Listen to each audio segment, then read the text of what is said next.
జిల్లా చేగుంట మండల కేంద్రంలో ప్రజాపాలన కార్యక్రమంలో పాల్గొన్న రాష్ట్ర ఆరోగ్య శాఖ మంత్రి దామోదర్ నరసింహ. ఈ సందర్భంగా రాష్ట్ర మంత్రి దామోదర్ నరసింహ మాట్లాడుతూ కాంగ్రెస్ ప్రభుత్వం ఎన్నికల్లో ఇచ్చిన 6 గ్యారంటీ హామీలను తప్పకుండా అమలు చేస్తుందని ధీమా వ్యక్తం చేశారు.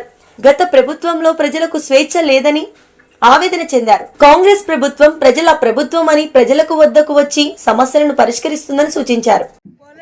ఎక్కడ పోయినా తీర్థయాత్రలో మనం ఎక్కడ పోయినా ఉచితంగా మన ప్రయాణము.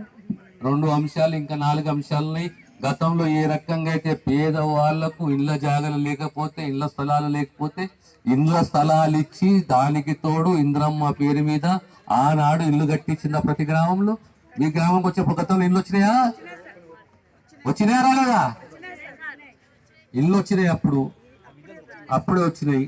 మళ్ళీ ఇప్పుడు అదే ఇంద్రమ్మ పేరు మీద మళ్ళీ మీకు ఇల్లు మంజూరు చేయాలి. 500 రూపాయలకే గ్యాస్ సిలిండరు, గృహలక్ష్మి. గతంలో ఎట్లయితే మన ఇంటికి ఉచితంగా కరెంట్ ఉండనో మనం కరెంటు వాడుకుంటుంటే పెన్షన్లు, చేయూత పెన్షన్లు, రైతు భరోసా, ఇవన్నీ కార్యక్రమాలు రాబోయే కాలంలో కాంగ్రెస్ ప్రభుత్వం రేవంత్ రెడ్డి గారి నాయకత్వంలో ఖచ్చితంగా అమలు చేయాలనే సదుద్దేశంతో మొట్టమొదటి స్టెప్ ఏంది అంటే ప్రజల దగ్గరికి ప్రభుత్వాన్ని తీసుకుపోవాలి, ప్రజలకు దరఖాస్తులు ఇవ్వాలి, న్యాయం చేయాలి. అందుకోసం ప్రజాపాలన అంటే ప్రభుత్వం మీ ముందుకు రావాలి.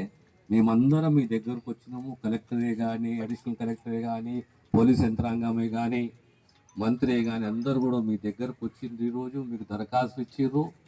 దరఖాస్తులో ఏ అంశాలు ఉన్నాయో, మీకు ఏ అంశం అయితే ఇష్టం ఉన్నదో, ఏ అంశం అయితే కష్టం ఉన్నదో, ఏదైతే అంశం మీకు కావాల్సిందో అవన్నీ నింపి మీ కౌంటర్లు, సుమారు ఎన్ని కౌంటర్లు ఉన్నాయి ఇప్పుడు? 12 కౌంటర్లు. ప్రతి కౌంటర్కు 100 మందికి ఒక కౌంటర్, 12 కౌంటర్లు. ప్రత్యేకంగా మహిళలకు, వికలాంగులకు ఒక కౌంటరు. కనుక ఇవన్నీ దరఖాస్తులు ఒక చేగుంటనే కాదు, యావత్ మెదక్ జిల్లా, తెలంగాణలో ప్రతి గ్రామంలో, ప్రతి వార్డులో, ప్రతి మున్సిపల్లో కూడా మీ దరఖాస్తులు ఇచ్చి మీకు మళ్ళీ మీరు దరఖాస్తులు మేము స్వీకరించి, మా యంత్రాంగం స్వీకరించి మీకు రసీదులు ఇచ్చి రాబోయే కాలంలో ఈ 6 గ్యారంటీలు, ఏ గ్యారంటీలు అయితే సోనియా గాంధీ గారు ప్రకటించారో అందులో 2 గ్యారంటీలు, 6 గ్యారంటీలను మొదటి క్యాబినెట్ సమావేశంలో తీర్మానించి ఆమోదించడం జరిగింది. అందులో 2 గ్యారంటీలు ఈరోజు ఆచరణలోకి వచ్చినాయి. మొట్టమొదటిది ఆరోగ్యశ్రీ. ఈ ఆరోగ్యశ్రీ ఎప్పుడు వచ్చింది? ఎవరికైనా గుర్తుందా? అడవిలో చెప్పని అబ్బా, మీరు ఎందుకు చెప్తారు?